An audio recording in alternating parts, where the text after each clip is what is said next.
she found the letter on Christmas morning, tucked inside her grandmother's old recipe box,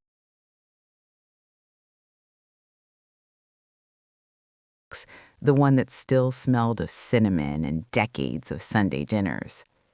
Margaret Chen had always been the family's outlier. While her siblings chased corporate ladders and country club memberships in the suburbs of Atlanta, she'd spent her 20s backpacking through communities most people only saw in charity commercials. While they collected designer handbags, she collected stories from strangers. Her mother called it chasing windmills. Her father called it wasting potential. Margaret called it living. But that was before the phone calls stopped coming, before her sister Amy stopped inviting her to Thanksgiving, before she realized that being different had slowly, quietly turned her into a ghost in her own family. The letter was addressed to no one, just 3 words in her grandmother's shaky handwriting: "Read at Kwanzaa." Margaret hadn't celebrated Kwanzaa since Grandma Lorraine died 5 years ago. Back then, their small Atlanta neighborhood would gather in Grandma's living room. Black families, Asian families, a Puerto Rican couple from down the street, old Mr. Patterson, who was white as Wonder Bread but made the best sweet potato pie in Georgia. Grandma didn't care about bloodlines or tradition's proper owners. She cared about principle, about community built on choice, not obligation. But now Margaret sat alone in a cramped Oakland apartment on December 26th, staring at an envelope that felt heavier than paper should feel. She almost didn't open it.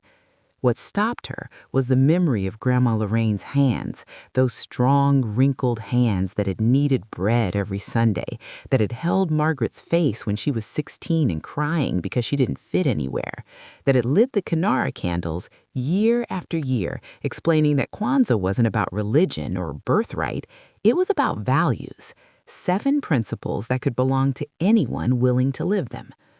Margaret tore the envelope carefully. Inside was a single page dated December 20th, 2 weeks before Grandma Lorraine's stroke. "My strange, beautiful Margaret, if you're reading this, I'm gone, and I'm guessing you're alone. You always did prefer your own company to crowds, even as a little girl. But baby, there's a difference between being alone and being lonely, and I worry you don't know which one you're living anymore. I'm leaving you something, not money, not the house, something harder. I'm leaving you Kwanzaa, the whole week, December 26th through January 1st. 7 days, 7 principles, 7 chances to figure out what I already know, that your stubborn, unconventional heart isn't a flaw, it's your compass. But here's the catch. You can't do it alone. You have to gather people, not family. They've made their choice about you, and that's their loss. Gather strangers, gather misfits, gather the ones who don't fit the mold just like you. Light the candles, all 7 nights, and maybe, just maybe, you'll remember why I never worried about you, even when everyone else did. The Kinara is in my storage unit, keys in the box. Love always, your grandma who sees you." Margaret's hands shook. 7 days, 7 strangers, 7 principles she barely remembered. It was December 26th. She had less than 12 hours before the first night of Kwanzaa began, and she didn't know a single person in Oakland willing to sit in a stranger's apartment for a ceremony that wasn't theirs. But Grandma Lorraine had never asked her for anything, not once. Margaret grabbed her keys. The storage unit smelled of mothballs and memory. The Kinara sat in a cardboard box marked kitchen stuff, a beautiful carved wooden holder with 7 empty spaces for candles, 1 black in the center, 3 red on the left, 3 green on the right. Margaret remembered Grandma explaining it once: black for the people, red for their struggle, green for the future. But Grandma's Kinara also had something unusual, a small brass plate screwed into the base, engraved with words Margaret had forgotten. Unity doesn't mean sameness, it means showing up. She packed the Kinara carefully, along with 7 fresh candles she found at a corner store run by a Sikh family who looked at her like she'd lost her mind buying Kwanzaa supplies on the actual day. Then came the hard part, finding people. Margaret stood on Telegraph Avenue as the winter sun dipped low, watching streams of strangers rush past with shopping bags and gym memberships and places to be. Oakland was a city of transplants, of people reinventing themselves far from wherever they'd started. She used to find that exciting. Today, it just felt impossible.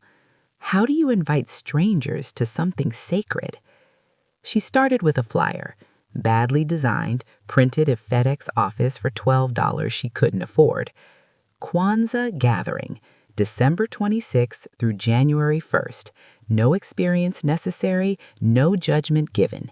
If you're alone for the holidays, you don't have to be. Food provided. Bring yourself.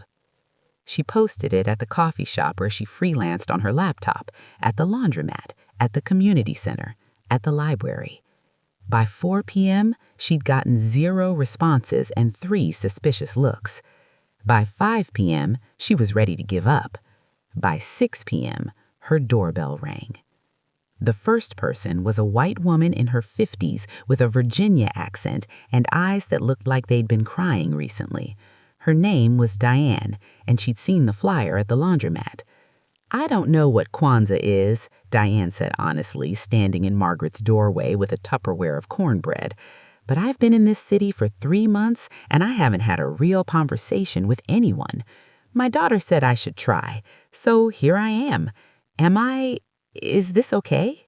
Margaret almost said no, almost explained this was for something specific, something meaningful, something Diane might not understand. But then she remembered Grandma Lorraine's living room, remembered Mr. Patterson and his sweet potato pie. "Come in," Margaret said. The second person arrived 10 minutes later, a young black man named Jerome, who just finished his shift at Whole Foods and saw the flyer on his way out. He was 22, recently out of a relationship, new to the Bay Area from Chicago. "My grandma used to celebrate Kwanzaa. She died last year. I saw the flyer and thought maybe you're in the right place," Margaret said. By 7 p.m., 5 people sat in Margaret's tiny living room. Diane from Virginia, Jerome from Chicago, a Vietnamese woman named Lynn who'd recently immigrated and was curious about American traditions, a Mexican teenager named Carlos who'd been kicked out by his family for being gay, and a man who introduced himself only as River, clearly white, clearly homeless, who'd seen the flyer and asked if there was really going to be food. They were nothing alike. They had no shared history, no common culture, no reason to trust each other. Exactly like Grandma Lorraine's gatherings. Margaret set the Kinara on her coffee table, the only wobbly table she owned, and arranged the candles carefully, black in the center, 3 red, 3 green. "Okay," she said, her voice unsteady. "I'm gonna be honest. I haven't done this in 5 years. I barely remember how it works. But my grandmother left me instructions, and she was smarter than me, so we're going to try." She pulled out the crumbled notes she'd printed off the internet that afternoon. "Tonight is the first night. The principle is umoja, unity. We light the black candle in the center." Margaret struck the match. The flame caught, casting warm light across 6 expectant faces. Umoja means we're supposed to think about togetherness, about building community, about recognizing we're connected even when we feel separate. River snorted. "That's some hippie shit." Jerome shot him a look. "Man, there's food here. Be respectful." "It's okay," Margaret said quickly. "He's not wrong. It does sound idealistic, especially when—" She paused, surprised by the emotion rising in her throat. "Especially when you spent most of your life feeling like you don't belong anywhere." The room went quiet. "My family thinks I'm weird.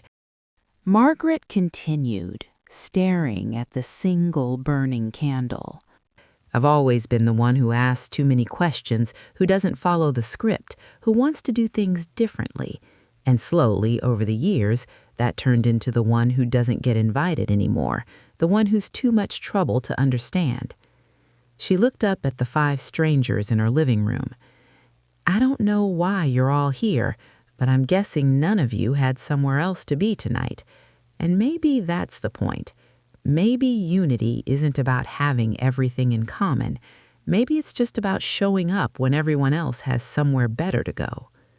Diane wiped her eyes. My husband left me after 30 years, traded me in for a yoga instructor in Marin. My kids sided with him because he has the money. I came to California thinking I'd reinvent myself, but mostly I just eat frozen dinners and watch HGTV. Carlos spoke next, his voice barely a whisper. My parents found my boyfriend's texts.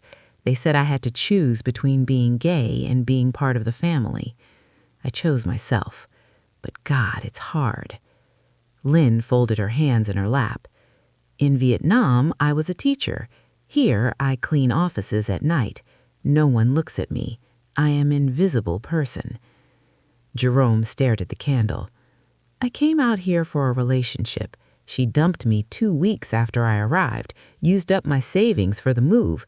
Now I'm sleeping on my cousin's couch and working for $15 an hour. I'm $30,000 in student debt for an engineering degree I'm not using. River said nothing, but he was listening. Margaret felt something shift in the room. Not quite warmth, but the beginning of it, like frost starting to melt. My grandmother used to say that the candles were never about the light they gave. It was about the fact that someone had to light them. Someone had to choose to show up every single night and say, this matters, we matter. She served the food, a strange potluck of cornbread, store-bought rotisserie chicken, rice Lynn had brought, cookies Diane had baked, and the macaroni and cheese Margaret had stress-cooked that afternoon.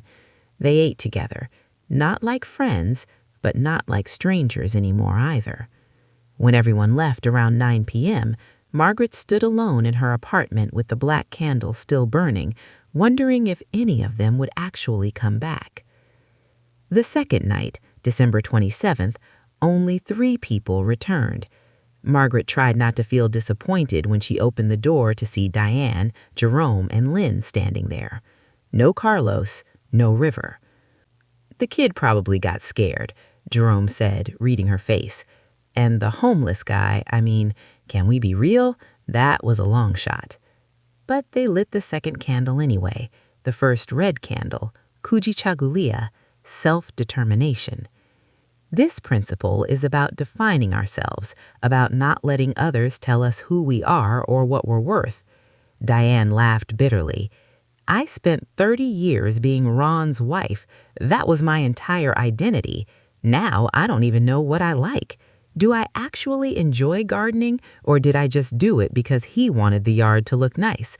Do I actually hate spicy food, or was I just accommodating his reflux? You've got to figure out who you are without him, Jerome said. It came out sharper than he probably meant. Sorry, I did that. Came out here for someone else's dream, didn't even ask myself what I wanted. And now? Margaret asked. Jerome shrugged. Still figuring it out, but at least I'm asking the question. Ling spoke slowly, carefully choosing her English words. In my country, I am daughter, then wife, then teacher. Always I am what other people need. Here, no one need me. Very hard, but also maybe first time I can choose Ling. Margaret felt something click.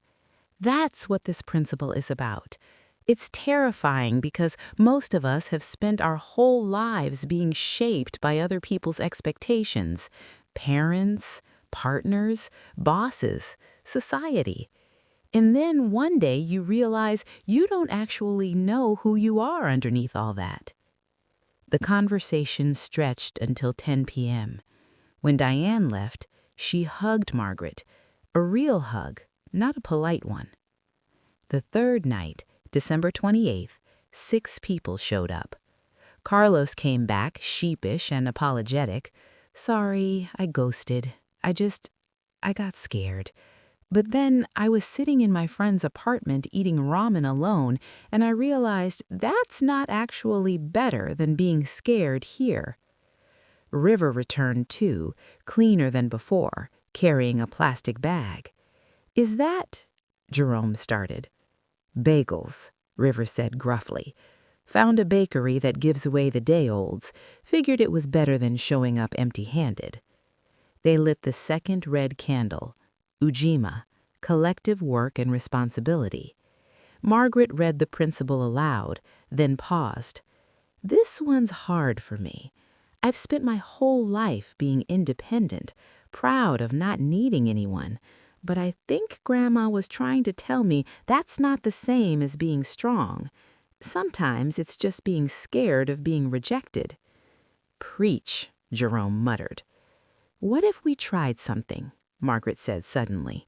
"What if we each said one thing we need help with? Not want, need. Something we can't do alone." The silence was uncomfortable. Finally, Diane spoke. "I need help filling out job applications. I haven't worked in 30 years. I don't even know how to write a resume anymore. And I'm terrified." "I can help with that," Jerome said immediately. "I've applied to like 200 jobs. I'm basically an expert at rejection." Carlos raised his hand tentatively. I need to find a place to live. My friend's letting me crash, but it's temporary. I don't know how to find a room I can afford on a barista salary." "I know some people," River said. Everyone turned to look at him. "What, you think homeless folks don't have a network? I'll ask around." Ling looked at Margaret. "I need help with English, with speaking more good, more better. I practice alone, but I need person who correct me." "I'll do it," Diane said. "I was an English teacher before I got married. I'd actually love that." Margaret felt tears prickling. "I need help remembering why I came to Oakland. I moved here because I wanted to build something meaningful, but I've been freelancing alone for 2 years, barely making rent, feeling like a failure. I don't even know what I'm trying to build anymore." "Maybe this," Jerome said quietly, gesturing around the room. "Maybe this is it." The 5th night, December 30th, something shifted. They lit the third red candle, Ujamaa, cooperative economics, and River told them he'd found Carlos a room in a shared house near Lake Merritt, cheap, month to month, with 2 other queer kids who'd also been kicked out.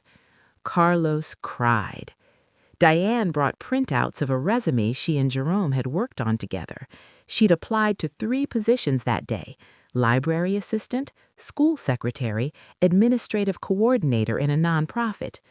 "Probably won't get any of them," she said, but she was smiling. Margaret brought something too, a rough business plan for a community storytelling project she'd been dreaming about for years but never had the courage to start. Oral histories from immigrants, refugees, people whose stories usually went unheard. "It's probably stupid," she said, shoving the papers across the coffee table. Ling picked them up, reading carefully. "This is beautiful. Who will you interview?" "I don't know. I don't have funding. I don't have connections. I just—" "Interview me," Ling said firmly. "My story matter. Other people like me, their stories matter. You do this thing." Jerome leaned forward. "Dude, I'll help with the tech side, website, podcast hosting, whatever. I'm rotting at Whole Foods anyway." "And I'll edit," Diane added. "I've got nothing but time, and I used to be good at this stuff." Margaret felt something dangerous blooming in her chest. Hope. The 5th night, December 30th, they lit the first green candle. Nia, purpose. This one's I'm scared of, Margaret admitted as they settled into what had become their spots. River always near the door, Diane on the couch, Jerome cross-legged on the floor, Carlos and Ling in the armchairs Margaret had borrowed from her neighbor. Why scared? Ling asked. Because what if I don't have a purpose? What if I've spent my whole life thinking I'm different and special and meant for something, and really I'm just lost? Jerome looked at her like she'd said something profound and stupid at the same time. Girl, you gathered 6 random people for a week-long celebration you barely understand because your dead grandma asked you to. That's either purpose or insanity, and honestly, maybe they're the same thing. River spoke up, which was rare. You want to know what purpose looks like to me? It's not some grand destiny. It's just getting up every day and deciding you're going to do one thing that matters, even if it's small, even if no one notices. Like what? Carlos asked. Like making sure the teenagers sleeping under the freeway know where the warm shelters are. Like trading my food stamps for diapers for the woman with a baby at the encampment.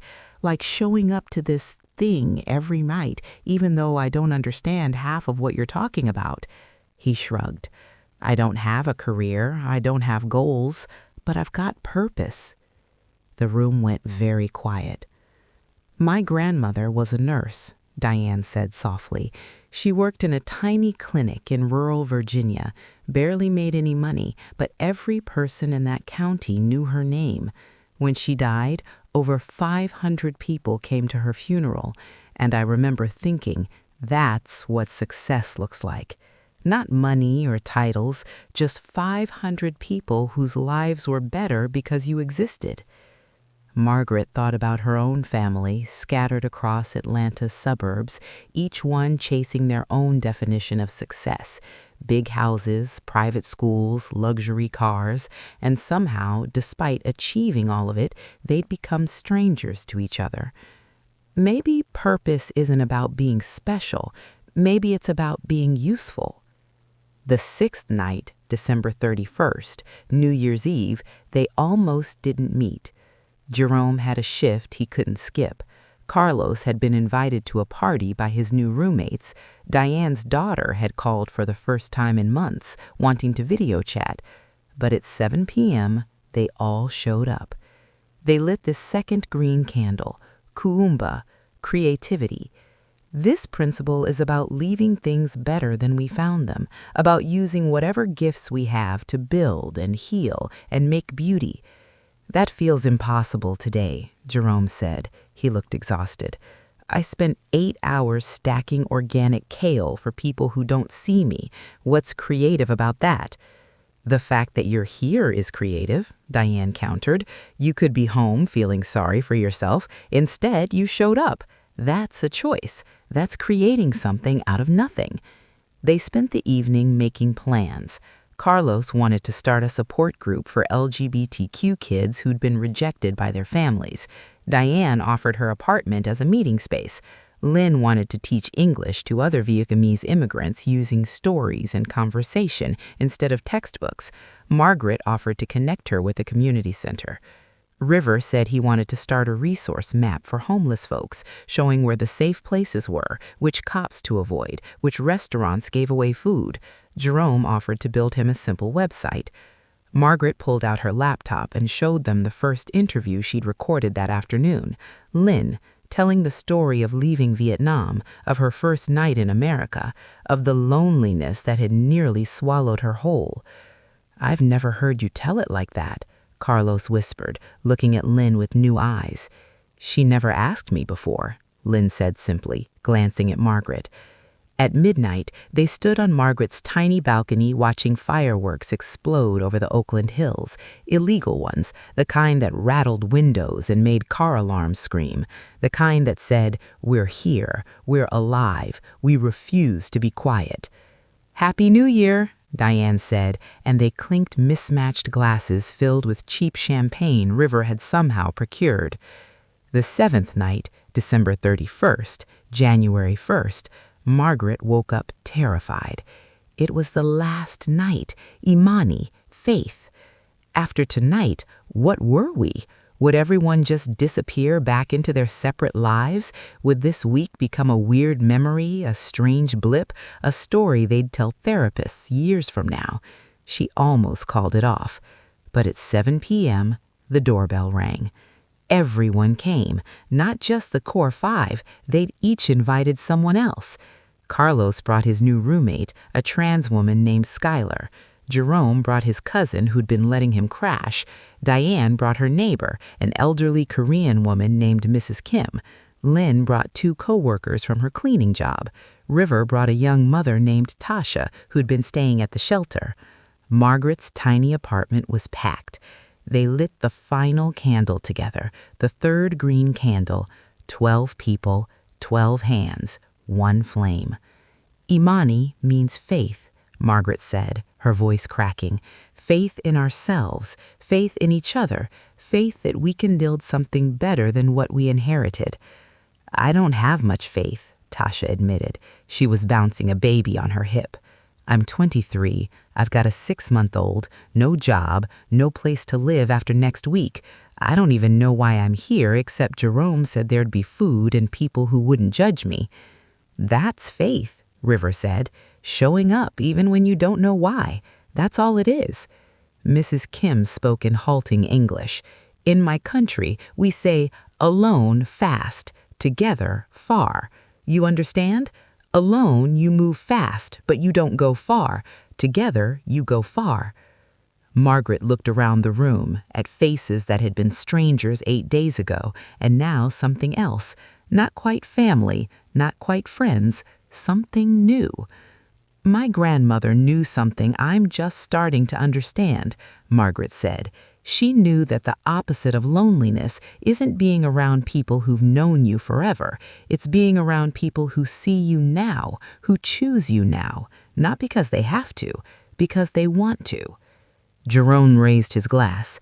To Grandma Lorraine, who knew Margaret needed us as much as we needed her. To Grandma Lorraine, they echoed. They ate together one last time, a feast cobbled together from everyone's contributions, mac and cheese and kimchi and cornbread and spring rolls and bagels and cookies and a pot roast Mrs. Kim had spent all day cooking. When people started leaving around 10 p.m., they didn't say goodbye. They said same time next week? Margaret blinked. What? We're coming back next week, right? Carlos said, like it was obvious. I mean, unless you don't want us to. Every Tuesday, Diane suggested. Potluck dinner, no agenda, just showing up. I'm in, Jerome said immediately. Me too, Lynn added. River nodded. One by one, they all agreed. Margaret stood in her doorway long after everyone left, staring at the Canara with its 7 burned-down candles, and realized her grandmother had given her something far more valuable than instructions. She'd given her permission to build family from scratch, permission to stop waiting for the people who'd known her longest to finally understand her, permission to find her people instead of mourning the ones who'd let her go. 3 months later, Margaret's apartment was still hosting Tuesday dinners. The gatherings had grown, sometimes 15 people, sometimes 20.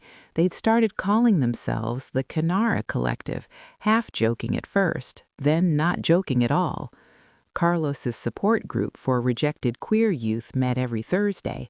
Diane had gotten the library job and was secretly dating Mrs. Kim's nephew. Lynn was teaching English 2 nights a week, her classes full of immigrants hungry for connection as much as vocabulary. Jerome had quit Whole Foods and was freelancing as a web developer, splitting time between his own clients and helping with Margaret's storytelling project. River had gotten into transitional housing and was training to become a peer counselor. Margaret's oral history project had recorded 40 interviews and counting. A local NPR station had reached out about partnering. She'd cried for an hour after the email came through, then called Jerome, who drove over immediately with champagne. But more than any individual success, there was this. On Tuesday nights, Margaret's apartment filled with people who showed up not because they had to, but because they'd chosen each other. Her sister Amy called one evening in March. "Mom said you're doing some kind of community thing in Oakland. Is that still happening?" Amy said, her tone careful. Margaret stirred the pot of chili on her stove. In the background, she could hear laughter. Diane telling a story about her terrible date, Carlos and Skylar arguing about sourdough recipes, River teaching Mrs. Kim's grandkids a card game. "Yeah," Margaret said, "it's still happening." "That's good. I'm glad you found something." There was a pause. Margaret could feel Amy waiting for her to invite her in, to bridge the gap, to make it easy. She didn't. "Thanks for calling, Amy," Margaret said gently. "I've got people over. I should go." After she hung up, Diane caught her eye from across the room and raised an eyebrow. Margaret shook her head. "Not now, later," and Diane nodded, understanding without explanation. That was family, too. On December 26th of the following year, Margaret retrieved the Canara from her closet. This time, 23 people gathered in a community center space they'd rented for the week. This time, half of them knew what Kwanzaa was. This time, they'd planned for it, prepared for it, invited people intentionally. But when Margaret lit the first black candle, Umunja, unity, she thought about the previous year, about 6 strangers in her cramped apartment, about Grandma Lorraine's letter and the leap of faith it had required. "Before we start," Margaret said, looking around at the assembled faces, "I want to tell you about my grandmother." She told them everything, about being the family outcast, about the letter, about lighting candles with strangers who became chosen family. Grandma Lorraine used to say that the principles of Kwanzaa don't belong to any one culture, they belong to anyone brave enough to live them. Unity, self-determination, collective work, creativity, purpose, faith. These aren't Black values or American values or any other kind of exclusive values. They're human values, and they're hard. They require showing up even when it's uncomfortable. They require choosing each other even when it would be easier to stay separate. She lit the black candle. "So here's what I want to know. Who are you choosing this year? Not who you have to be around because of blood or obligation. Who are you actively choosing to build community with?" The answers came slowly at first, then faster. "My neighbor who I always avoid in the hallway. I'm going to start saying hi. The international students at my school who always eat alone. My coworker who everyone thinks is weird. He reminds me of you, Margaret. The people at the homeless encampment I drive past every day without looking at." By the time they finished going around the circle, Margaret was crying, Diane was crying, even River was blinking suspiciously fast. "My grandmother saw something in me that I couldn't see in myself. She saw that my weirdness, my inability to fit into the boxes everyone wanted me in, that wasn't a flaw, it was my superpower. Because people who don't fit the boxes, we're the ones who build new tables." She looked at Jerome, at Carlos, at Lynn, at River, at Diane, at every person who'd shown up that first impossible week. "Thank you for sitting at my table when it was just a wobbly coffee table in a cramped apartment. Thank you for showing me that family isn't about who raised you, it's about who shows up." After the ceremony, as people mingled and laughed and ate, a young white man approached Margaret nervously. "I'm Ryan," he said. I'm kind of like you were last year. I just moved here. I don't know anyone. My family back in Ohio thinks I'm crazy for leaving, and I saw your event listed on Eventbrite and thought, I don't know what I thought." Margaret smiled. "You thought maybe you could find your people. Is that stupid?" "That's the least stupid thing I've heard all week." She handed him a paper plate. "Get some food. Stay as long as you want. And if you want to come back tomorrow night, you're welcome." "Really?" "Really. That's kind of the whole point." Margaret watched Ryan make his way hesitantly into the crowd, saw Carlos immediately pull him into a conversation, saw the relief wash over his face when people made space for him. She thought about Generation X, her generation, the one that had been told to be independent, to pull themselves up by their bootstraps, to not need anyone. The latchkey kids who'd learned self-reliance because no one else was coming to save them. But there was a difference between self-reliance and isolation, between independence and loneliness. They'd spent so long proving they didn't need anyone that they'd forgotten how to build the communities they actually craved. Grandma Lorraine had known that, had seen it in Margaret, had left her a roadmap disguised as a tradition. Not, here's how to fit in, but here's how to build something new. That night, after everyone left, Margaret sat alone with the Canara and wrote her own letter. Not to anyone specific, just to whoever might need it someday. Dear future misfit, if you're reading this, you probably feel like you don't belong anywhere, like you're too much for some people and not enough for others, like you've spent your whole life trying to fit into boxes that were never built for your shape. Good. The world doesn't need more people who fit perfectly into existing boxes. It needs people weird enough to build new tables. Here's what I learned. Unity doesn't mean sameness. Community doesn't mean settling. Belonging doesn't mean shrinking. It means finding people who see you, really see you, and choosing to see them back. It means showing up even when it's awkward, even when you don't know what you're doing, even when every instinct tells you to protect yourself by staying alone. It means lighting candles year after year, principle after principle, inviting strangers to become chosen family. Your weirdness isn't a flaw, it's a beacon. It's how your people will find you.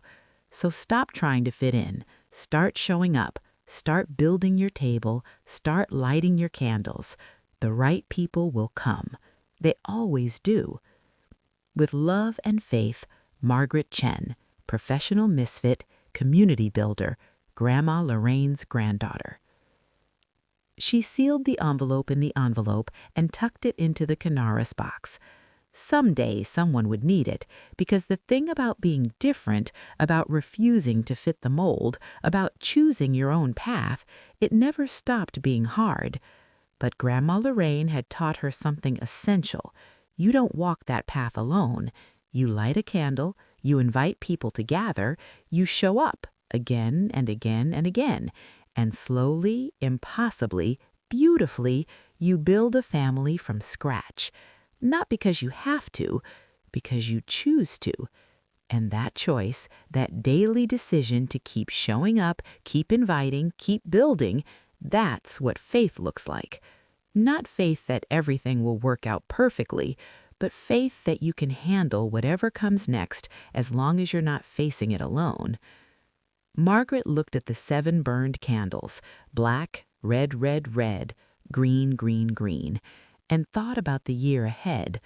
More Tuesday dinners, more oral histories, more strangers becoming family, more wobbly tables expanding to fit one more chair, more candles lit in the darkness, saying, "We're here, we see you, there's room." She thought about her sister Amy, about her parents, about the family that had slowly let her drift away because she asked too many questions and didn't follow the script. And she realized she didn't hate them, she didn't even resent them anymore. She just didn't need their approval to know she was living right, because she had something better than approval. She had purpose, she had people, she had proof that her strange, stubborn, inconvenient heart had been exactly right all along.